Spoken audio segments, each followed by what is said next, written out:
Պարոն Մելիք Շահնազարյան, Կաբալան էր այս օրերին ուշադրության կենտրոնում թուրքախոս պետությունների կազմակերպությունների հերթական համաժողովում։ Հետաքրքիր այսպես փոփոխություն կարելի ասել նկատվեց Էրդողանի, Ալիևի հռետորաբանությունը ընդգրկում էր Վաշինգտոնյան համաձայնագրերը համաթյուրքական պրոյեկտում ներկայացնելու համատեքստը, ինչպես եք գնահատում նախ այս իրենց որդեգրած գիծը ամեն գնով պահել թուրքական պրոյեկտի շրջանակում հարցը եւ Վաշինգտոնից հետո տարածաշրջանը ինչպես եք գնահատում։ 94 թվականից սկսած թուրք-ադրբեջանական դաշինքը աշխատել է այսօրվա համար, որպեսզի կարողանա Հայաստանի տարածքով ստեղծել կամուրջ, միավորել թուրքական պետությունները եւ դրանով հանդերձ դառնալ ուժեղ աշխարհաքաղաքական կենտրոն, չլինել զուտ ռեգիոնալ, այլ համաշխարհային մակարդակով ունենալ ազդեցություն եւ բնականաբար այն բանից հետո երբ որ ստացել են իրենց նպատակների իրագործումը, բնականաբար չեն հրաժարվելու այդ խոսույթից, ինչը այստեղ ինչ-որ Նիկոլ Փաշինյանն եղանում է կամ դրա հետևանքով կարող են ինչ-որ դժվարություններ առաջանալ ընտրությունների հետ կապված եւ այլն։ Իրենք իրերը կոչում են այն անունով, որը ի սկզբանե ծրագրավորել են, որի համար պայքարել են եւ որտեղ ունեցել են հաջողություններ։ Դրա համար կլինի դա թուրքական պետությունների համագումար, կլինի դա Չինաստանում Շանհայյան համագործակցության կազմակերպության գագաթաժողով, թե ՄԱԿ-ի բարձր անդրոն, իրենք կոչելու են դա Զանգեզուրի միջանցք, որովհետև բովանդակությունը եւ նպատակները նույնն է։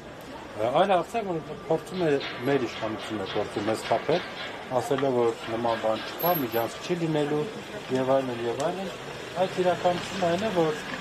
կա մեկ ճշմարտություն, որը համընդհանուր է աշխարհի համար եւ դա կապիտալիզացում է այսօր Ալիևի Էրդողանի կողմից եւ կա մեկ ճշմարտություն, որը Փաշինյանն է քարոզում Հայաստանի ներսում, հերթական անգամ ժողովրդին խաբելու, մարդկանց քվեն գողանալու եւ իր իշխանությունը երկարաձգելու նպատակով։ Իսկ այլընտրանք է սպանին, որ եք դիտարկում, որովհետև ինչքան էլ մենք լսենք ձեր տեսակետները, ընդդիմադիր շրջանակների տեսակետները, որ այս խաղաղության օրակարգը, կեղծ օրակարգը եւ այլն, ամեն դեպքում Փաշինյանի խումբը, Փաշինյանի հակված են հավատալու, որ Փաշինյանը ունի խաղաղության օրակարգ եւ փաստացի իշխանությունը այդ օրակարգը մոնոպոլիայի է ենթարկել։ Պատերազմում պարտության տարված ժողովուրդը, դավաճանված ժողովուրդը, մեծ կորուստներ կրած ժողովուրդը հոգեբանորեն հասկանալի է, ուզում է հավատալ, որ վերջացավ, տառապանքների վերջն է տրվելու։ Դրա համար այդ խաբեությունը պարարտ հողի վրա է, մարդիկ ուզում են հավատալ, անկեղծ ես էլ եմ ուզում հավատալ, որ վերջ այսօր խաղաղություն է լինելու այսուհետև եւ մենք ապրելու ենք, մեր զավակները ապրելու են խաղաղ երկրում, բարգավաճելու եւ այլն։ Բայց կա իրականություն, որը չես կարող անտեսել։ Եվ այդ իրականության մասին այն է, ինչ որ ասում է Ալիևի Գաբալայում։ Դա է իրականությունը, որովհետեւ չի լինելու խաղաղություն մեկ բարձ պատճառով, խաղաղությունը չի նվաճվել։ Խաղաղություն ամեն ինչ կորցրել ենք տարածաշրջանում սուբյեկտ լինելու հնարավորությունը, կորցրել ենք նույնիսկ մեր ձայնը հնչեցնելի դարձնելու հնարավորությունը եւ ասում ենք, որ մենք խաղաղության խաչմերուկ ենք ապահովում։ Մենք մեր երկրի սահմանների անվտանգություն չենք կարող ապահովում։ Միացյալ Նահանգները երաշխավորի, բայց վախենամ, թե այդ երաշխավորելու պահին մոռանա եւ Հայաստանը նորից Ալբանիայի հետ խառնի, Ադրբեջանը Կամբոջայի հետ խառնի։ Հասկանում եք, Միացյալ Նահանգները մեր տարածաշրջանում այսօր այլ խնդիրներ է լուծում։ Այդ խնդիրների շրջանակում Հայաստանի անվտանգության ապահովելը որևէ նշանակություն նրանց համար չունի, գործնականում չունի։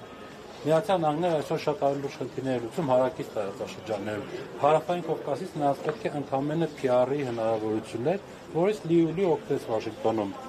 Թրամփը։ Դա հիմա միայն դրանով չէ բավարարված։ Ես այն ժամանակ էլ ասում եի, որ ակնհայտ է, որ իրական գործընթաց Վաշինգտոնում տեղի չի ունեցել, եւ Վաշինգտոնը մեծ հաշվով ոչ էլ ներգրաված է եղել վերջի տարիների բանակցային գործընթացում, մշտապես բավարարվել են միայն ողջույնի խոսքերով եւ այլն, ներգրաված չի եղել եւ այդ իրավիճակում շատ անսպասելի է մոտ տպավորություններ եւ այդ տպավորությունը ժամանակի ընթացքում հաստատվեց, որ Փաշինյանին եւ Ալիևին ինչ-որ մեկը ուղարկել էր Վաշինգտոն զուտ որպես նվեր Թրամփին, որովհետև ուզում ես դու այս գործընթացը որպես հարար երևաց, որպես քո ժողովրդին տված խոստումների իրականացնող նախագահ եղած, խնդրեմ, այ դες երկու գառնուկ,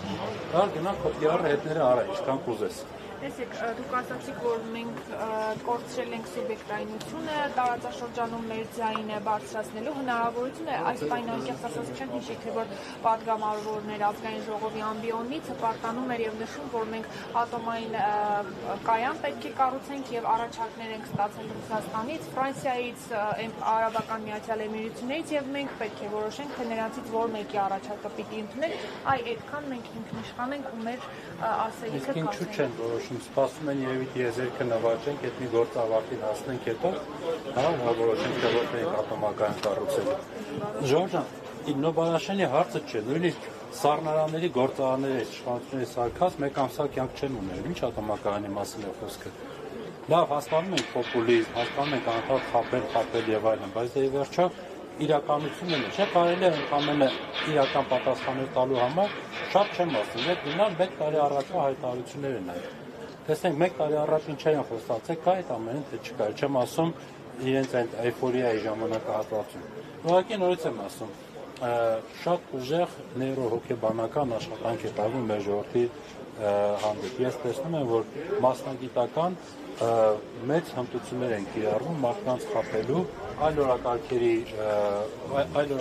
առաջ բերելով իրական օրակարգերը թաքցնելու հարցում։ Ես անկեղծ եմ ասում, մենք հիմա կանգնած ենք դատարանի շենքի առջև, որտեղ Հայաստանի 3-րդ նախագահին են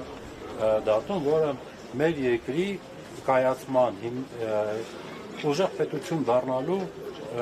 ամենամեծ ներդրում ունեցող գործիչներից մեկն է։ Եվ այս դատարանի նպատակը կամ այս դատավարության նպատակը ամենևին ինչ-որ բաներ բացահայտելու չէ։ Այս դատավարության նպատակը ժողովրդի մեջքը կոտրելու, որպեսզի մարդիկ տեսնեն եւ ասեն, որ մեր ուժեղները, մեր հաղթանակակ գործիչները, գեներալները կլինեն, դաշնակցական գործիչներ կլինեն եւ այլն, իրենք բոլորը հիմա դատարանների առջև են կանգնած։ Բաքվում կլինի, Երևանում կլինի եւ այլն։ Սա է նպատակը։ Նեյրոհոգեբանական շատ լուրջ աշխատանք, հա, որը